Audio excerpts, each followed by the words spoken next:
Hello everyone, Assalamu alaikum. Hope that you all are doing very well. And yes, welcome to Tapti's Tiny World. So, অনেকদিন পরই মোটামুটি আমি informative একটা video বানাচ্ছি। তো যাই হোক, এই মুহূর্তে যারা দেশের বাইরে আসার জন্য চিন্তা ভাবনা করছেন এবং ডেস্টিনেশন হিসাবে ডেনমার্কে চুজ করবেন কিনা সেটা চিন্তা করছেন, সো তাদের জন্য আমার মনে হয় এই ভিডিওটি অনেক বেশি হেল্পফুল হবে। সো ভিডিওটি না টেনে পুরোপুরি দেখার চেষ্টা করবেন। আমি ওভারঅল একটা ধারণা দেওয়ার চেষ্টা করব যেটা আপনাদের ডিসিশন মেকিংয়ে আশা করছি হেল্পফুল হবে। এই তো, সো দেরি না করে just let's get into the video.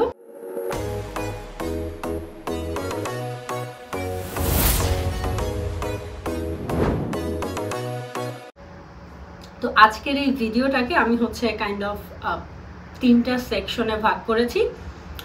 একটা সেকশন নিয়ে বলবো যে ডেনমার্কের আসলে পজিটিভ দিকগুলা, ডেনমার্ক চুজ করলে আপনার পজিটিভ দিক কোনগুলা পাবেন, এবং আর একটা সেকশন যেটা আমি চুজ করেছি সেটা হচ্ছে কাইন্ড অফ নেগেটিভ ডিরেক্ট বলবো না, কারণ নেগেটিভ বললে আপনারা একটু অফেন্ডেড হয়ে যান। সবাই না, বাট অনেকে অফেন্ডেড হয়ে যান, কারণ পজিটিভটাই সবাই শুনতে পছন্দ করে, নেগেটিভটা আসলে কেউ শুনতে চায় না। সো যাই হোক, আর একটা সেকশন সেটা হচ্ছে কাইন্ড অফ যে জিনিসগুলো আপনাদের মাথায় রাখা উচিত। সো এই তো শুরু করা যাক। তো শুরু করছে হচ্ছে পজিটিভ দিক দিয়েই। তো বর্তমান যে রুলস, রিসেন্ট যে রুলসটা চেঞ্জ হয়েছে সেটা অনুযায়ী এখন কিন্তু একজন স্টুডেন্ট ডেনমার্কে 80 ঘন্টার জায়গায় 90 ঘন্টা কাজ করতে পারবে। মানে এখানে কিন্তু আপনি 10 ঘন্টা মোটামুটি ওয়ার্কিং আওয়ার্স বেশি পাচ্ছেন। আর দ্বিতীয়টা যদি বলি যে এখানে হচ্ছে আপনি যদি মাস্টার্স করতে আসেন এবং পাবলিক ইউনিভার্সিটিতে, সেই ক্ষেত্রে কিন্তু আপনি 5 বছরের ভিসা একসাথে পেয়ে যাচ্ছেন। যদিও এটা গত বছরেই ইমপ্লিমেন্ট হয়েছে, তারপরেও আমার মনে হলো যে এটা এই ভিডিওতে আনা উচিত, যারা আগের ভিডিও দেখেন নাই তাদের জন্য। তৃতীয় যে পজিটিভ দিক আমি বলবো সেটা হচ্ছে ডেনমার্কে স্টুডেন্টের জন্য কোনো ব্যাংক স্টেটমেন্ট লাগে না, এটা একটা পজিটিভ দিক। এবং নেক্সট যেটা বলবো সেটা হচ্ছে ডেনমার্কে স্টুডেন্ট হিসাবে আসলেও আপনি কিন্তু যখন স্টুডেন্ট থাকবেন যে 2টা বছর, এই সময় কিন্তু আপনি প্রত্যেক বছর 3 মাস করে ফুল টাইম ওয়ার্ক পারমিট আপনি পাবেন। লাইক আপনার যে সামারটা থাকবে এই সময় কিন্তু আপনি ফুল টাইম কাজ করার সুযোগ পাবেন, জুন, জুলাই এবং আগস্ট, এই 3 মাস।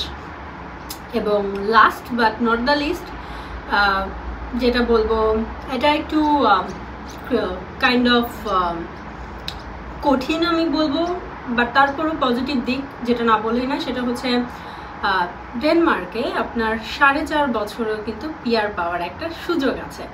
সেটা নিয়ে অনেক কন্ট্রোভার্সি আছে, বাট হ্যাঁ, এরকম একটা রুলস আছে। এই তো পজিটিভ দিক মোটামুটি বলে ফেলেছি, এখন চলেন একটু নেগেটিভ দিকের দিকে আগানো যাক। ওকে, প্রথম যেটা বলবো, যেহেতু আপনি স্টাডি করতে আসতে চাচ্ছেন, সো স্টাডি রিলেটেড ব্যাপার দিয়ে স্টার্ট করাটা বেটার।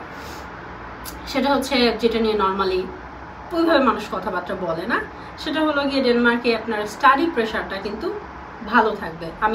ভালোই স্টাডি প্রেশার থাকবে। মানে আপনি যদি পড়াশোনার উদ্দেশ্যে ডেনমার্কে আসতে চান, সেই ক্ষেত্রে কিন্তু আপনাকে আসলে পড়াশোনাটাই করতে হবে। আমি অন্য কান্ট্রির কথা জানি না, বা ওইটা আমি বলতে চাই না, কিন্তু ডেনমার্কে আপনার আসলে পড়াশোনার পেছনে আপনি যদি এখানে পাশ করে সেমিস্টারগুলো পার হতে চান বা একটা ভালো গ্রেড পেতে চান, আপনাকে কিন্তু পড়াশোনা করতে হবে এবং এটার পিছনে আপনাকে যথেষ্ট পরিমাণ একটা সময় দিতে হবে। যেটার কারণে হয় যেটা যে আমরা আসলে অনেক স্টুডেন্ট আসে, আমার সাথে অনেকে কথা বলেছে যে আপু এখানে আসার পর তারা বলে যে আসলে মানে এতটাও আমরা এক্সপেক্ট করি নাই। সো আমার মনে হয় এই ব্যাপারটা আপনাদের মাথায় রেখেই আসা উচিত, যে এইভাবে প্রিপারেশন নিয়ে আসা উচিত, যেখানে আসলে যে আপনার স্টাডি প্রেশার বা স্বাভাবিক পড়াশোনা না বোঝার যে একটা ব্যাপার। কারণ স্বাভাবিক আমাদের দেশের এডুকেশন সিস্টেম এবং এখানের যে এডুকেশন সিস্টেম, এটা মানে কমপ্লিটলি অনেকটাই ডিফারেন্ট, কমপ্লিটলি না হলেও। সো স্টাডিটা কঠিন লাগে, বুঝে উঠতে পারে না অনেকে। বেশিরভাগ স্টুডেন্ট আছে যে পাশ করা নিয়ে টানাটানি হয়ে যায়। তো এই ব্যাপারটা একটু মাথায় রাখা উচিত। আচ্ছা, এখন আমি দ্বিতীয় পয়েন্টে চলে যাই, সেটা হচ্ছে গিয়ে ল্যাঙ্গুয়েজ ব্যারিয়ার। ল্যাঙ্গুয়েজ ব্যারিয়ারটা আসলে কেন বলছি, এতদিন আমরা যখন ডেনমার্কে আসার জন্য দেখছিলাম তখন এরকম শুনেছিলাম যে আপনি যখন অফিসিয়াল জব করতে যাবেন সেই ক্ষেত্রে হচ্ছে আপনাকে ড্যানিশ ল্যাঙ্গুয়েজ পারাটা ম্যান্ডেটরি বা জরুরি। বাট এখন যেটা হয়ে যাচ্ছে সময়ের সাথে, এখন যেহেতু সব কিছুই মানে এত বেশি মানুষ এসে আসছে সব কান্ট্রি থেকে বা জব ক্রাইসিস সব মিলে ঝিলে কিন্তু এখন কিন্তু তারা দেখা যায় যে হচ্ছে আপনার সার্ভাইভাল যে জবগুলো আছে সেই ক্ষেত্রেও ল্যাঙ্গুয়েজটা মানে ড্যানিশ ল্যাঙ্গুয়েজটা তাদের একটা রিকোয়ারমেন্টে পরিণত হয়েছে। কিছু এক্সেপশন আছে, বাট হ্যাঁ এটা অনেক বড় একটা পার্সেন্টেজ আমি বলবো এখন তারা ল্যাঙ্গুয়েজটা চাচ্ছে সার্ভাইভাল জবগুলোর ক্ষেত্রেও। আচ্ছা, এবার তৃতীয় পয়েন্টে চলে যাই, সেটা হচ্ছে গিয়ে ট্যাক্স। ডেনমার্কে কম বেশি হয়তো অনেকেই জানেন ডেনমার্কে ট্যাক্সের পরিমাণ 45 থেকে 55%, মানে আপনার যে স্যালারিটা পাবেন সেটার প্রথমেই 45% স্যালারিটা কেটে দেন বাকি পার্সেন্টটা হচ্ছে আপনার অ্যাকাউন্টে ঢুকবে। এটা হচ্ছে 45% কেন বলুন, কারণ নর্মালি আমরা এসে যেসব সার্ভাইভাল জব করি এই ক্ষেত্রে 45% থেকে শুরু হয়, এরপর আপনার স্যালারি যত বাড়বে, অফিসিয়াল জব আর স্যালারি একটা রেঞ্জ আছে, যত বাড়বে সেই অনুযায়ী কিন্তু আপনার ট্যাক্সের পরিমাণটাও বেড়ে যাবে। তবে হ্যাঁ এখানে কিছু ট্যাক্স ফ্রি অ্যামাউন্ট থাকে, এই আর কি। এবার চলে যাই 4 নম্বর পয়েন্টে, সেটা হলো গিয়ে difficult to settle in Denmark. হ্যাঁ এটা সত্য, ডেনমার্কে সেটেল হওয়াটা বা পিআর পাওয়াটা অনেক কঠিন। এটার কারণে যেটা হয় মানুষ সবাই এর আগে যারা আসতো বেশিরভাগ মানুষ এখানে এটা একটা গেটওয়ে হিসাবে তারা হচ্ছে ডেনমার্কে চুজ করতো, এরপরে এখান থেকে অন্য কান্ট্রিগুলোতে চলে যেত। এবং বেশিরভাগ মানুষ যে কান্ট্রিটাতে যেত সেটা হচ্ছে পর্তুগাল, সহজ জায়গা যেটাকে বলে যদি আপনি ইউরোপে সেটেল হতে চান। তো যে অপশনটা এখন আসলে অফ করে দিয়েছে, সো এটা নিয়ে আসলে কথা বলার কিছু নাই।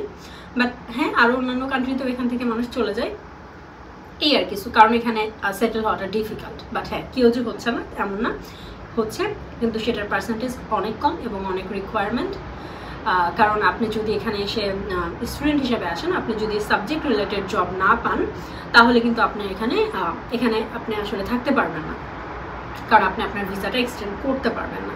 সো ভিসা যদি এক্সটেন্ড না করতে পারেন তাহলে আপনি পিআর এর রিকোয়ারমেন্টের প্রথম যে ধাপ এটাই পার করতে পারবেন না।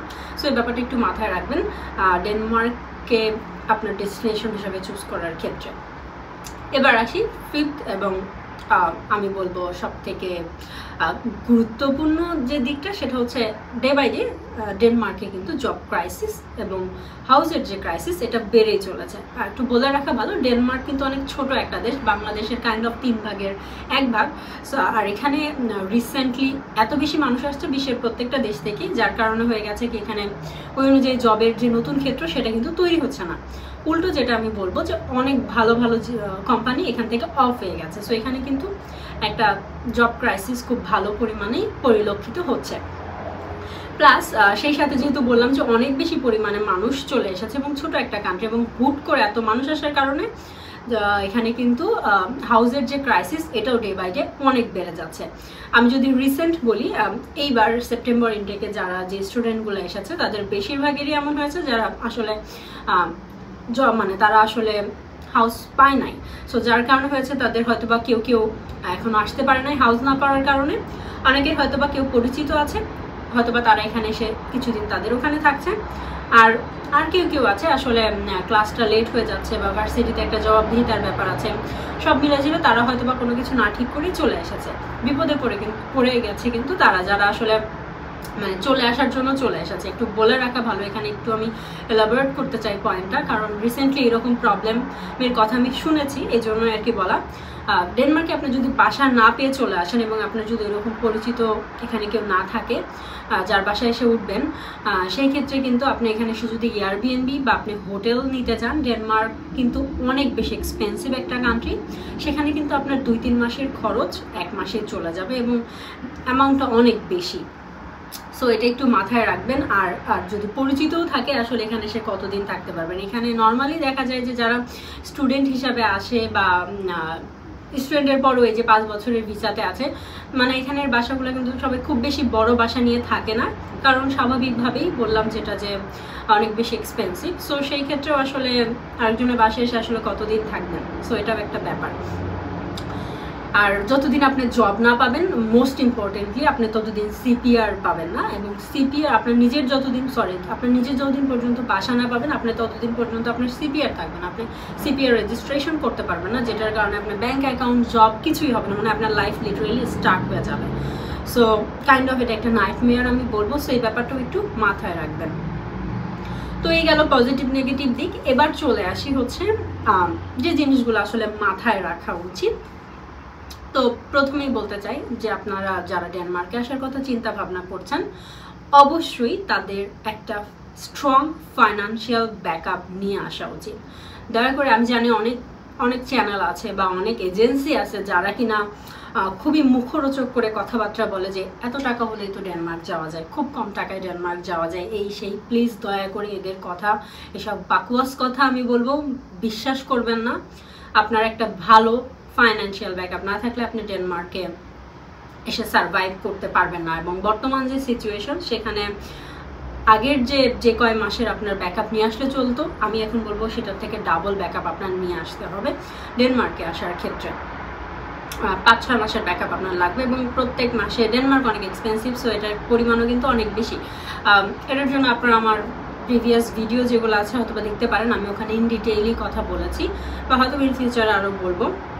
বাট এবার দ্বিতীয় যে পয়েন্টটা আপনাদের মাথায় রাখা উচিত সেটা হচ্ছে গিয়ে মেন্টাল এবং ফিজিক্যাল স্ট্রেংথ, যেটা আপনাদের এই চিন্তাটা মাথায় রেখে আসা উচিত এবং মেন্টালি প্রিপেয়ার হয়ে আসা উচিত। প্রথমত বলবো যে জবের জন্য আপনার জব পেতে লেট হতে পারে, জব যদি পেয়ে যান আপনি অনেক লাকি, সেটা এক্সেপশন। বাট না পেলে আপনার যে একটা মেন্টালি যে আপনি ভেঙে পড়বেন, সেই ব্যাপারটা আগে থেকে মাথায় চিন্তা করে রাখবেন যে মেন্টালি স্ট্রং থাকতে হবে, জব লেট হতে পারে জব পেতে, এটা আমার মাথায় রাখতে হবে। সো মেন্টাল প্রিপারেশনের অনেক ব্যাপার আছে। আবার বলবো যে যদি আপনি জব পেয়ে যান, সেই ক্ষেত্রেও দেখা যায় যে এখানে যে জবগুলো সেগুলোর ক্ষেত্রে মানে নর্মালি আমরা বাংলাদেশে সবাই অফিসিয়াল জব করে বা এগুলো দেখে অভ্যস্ত। তো এখানে আসার পর যখন আপনি অড জবগুলো করবেন বা সার্ভাইভাল যে জবগুলো করবেন, সেখানে অনেক সময় হয়ে যায়, এমন হয় যে আপনি মেন্টালি ভেঙে পড়েছেন, এটা হওয়াটাও কিন্তু স্বাভাবিক। সো ওই দিকটাও একটু প্রিপেয়ার হয়ে আসবেন।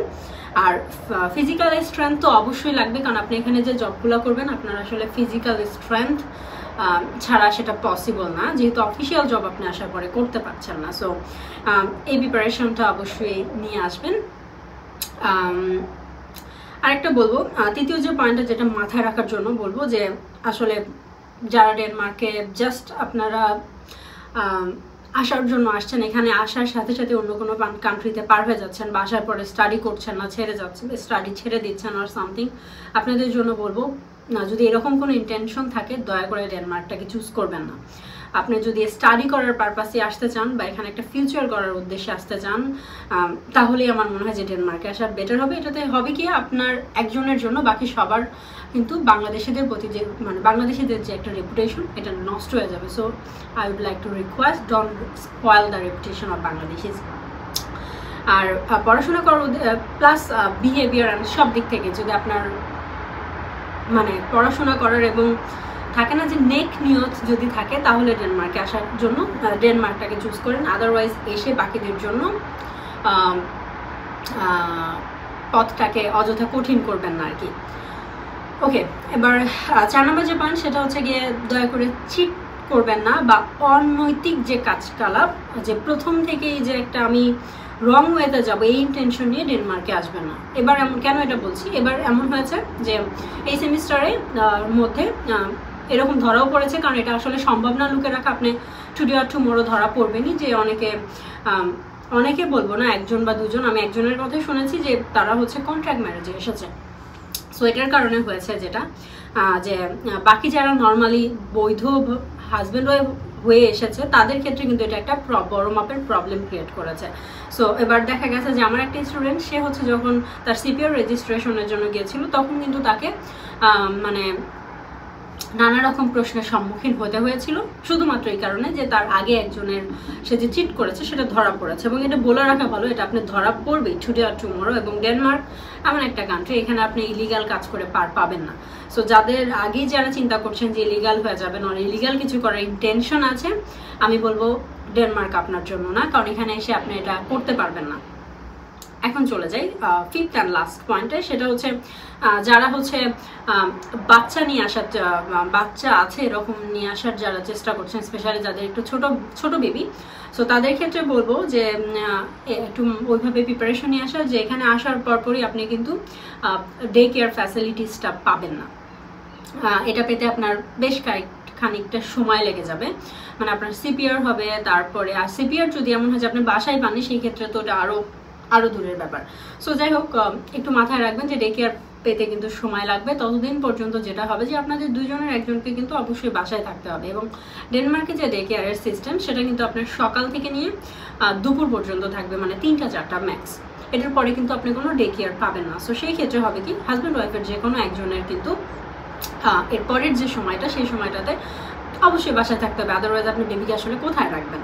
আর ডেনমার্কে যে সার্ভাইভাল জব, সেটার 80% আমি বলবো যে ইভিনিং বেসড যে জবগুলো হয় সেগুলো। এবং মর্নিংয়ে যে কোনো জব নেই তা না, মর্নিংয়েও কিছু জব আছে, কিন্তু একে তো এখানে এত জবের ক্রাইসিস, সো সেই অবস্থায় আপনি এসে যে আপনার রিকোয়ারমেন্ট অনুযায়ী সকালে না বিকালে জব করবেন, তো মানে থাকে না যে এটা তো আসলে হয়ে ওঠে না। তো সকালে দেখা যায় যে একটু ক্লিনিং যারা জবগুলো করতে যায়, বা ক্লিনিং জবগুলো, এগুলো একটু কাইন্ড অফ বাসা বাড়িতে যারা ক্লিনিং করে সেই জবগুলো কাইন্ড অফ হচ্ছে আপনার সকালের দিকে হয়, আর কিছু ওয়্যার হাউসে সকালের দিকে হয়। এছাড়া কিন্তু বেশিরভাগ জবগুলাই কিন্তু আপনার বিকালে হয়। সো সেই ক্ষেত্রে দেখা যাবে যে যদি আপনারা দুইজনই হয়তো বা এসে লাকিলি জব পেয়েও যান, এবং সেটা যদি বিকালে হয়, আপনারা কিন্তু একজন কি বলে এটাকে, একজনকে কিন্তু বাসায় থাকতে হবে, একজন জব করতে পারবেন না, বিকালবেলা জব পেলেও পারবেন না। সো এবং আপনি যখন বেবি নিয়ে আসবেন, স্বাভাবিকভাবে আপনি দুজনের জায়গায় 3জন যখন আসবেন, তখন কিন্তু আপনার খরচ স্বাভাবিকভাবে বেড়ে যাবে, এবং ডে কেয়ারেরও কিন্তু একটা খরচ আছে। তো এই হলো মোটামুটি হচ্ছে আপনার একটা ডেনমার্ক নিয়ে যারা আসার চিন্তা ভাবনা করছেন ডেনমার্কে, আমার মনে হয় যে তাদের মোটামুটি একটা ধারণা হয়ে গেছে ডেনমার্ক তারা চুজ করবেন কি করবেন না, বা কোন দিকগুলো একটু মাথায় রাখতে হবে। আর এটা ছাড়াও আমি বলবো যে আরও, এবং প্রত্যেকটা পয়েন্টের যে ডিটেলস ভিডিও, এটা আমার চ্যানেলে অলরেডি আপলোড করা আছে, আপনারা চাইলে দেখে নিতে পারেন। এই তো আজকে আমি জানি না অনেক বেশি কুইকলি কথাগুলো মনে হয় বললাম, কারণ এত বেশি রোদ, আমারও বসে থাকতে কষ্ট হচ্ছে। শীত আসলে এসে পড়ছে, যার কারণে আসলে থাকে না যে শীত এসে পড়ছে, সো লাস্টের কিছুদিন অনেক রোদ থাকে, সো কাইন্ড অফ এখন হচ্ছে ব্যাপারটা এরকম আর কি।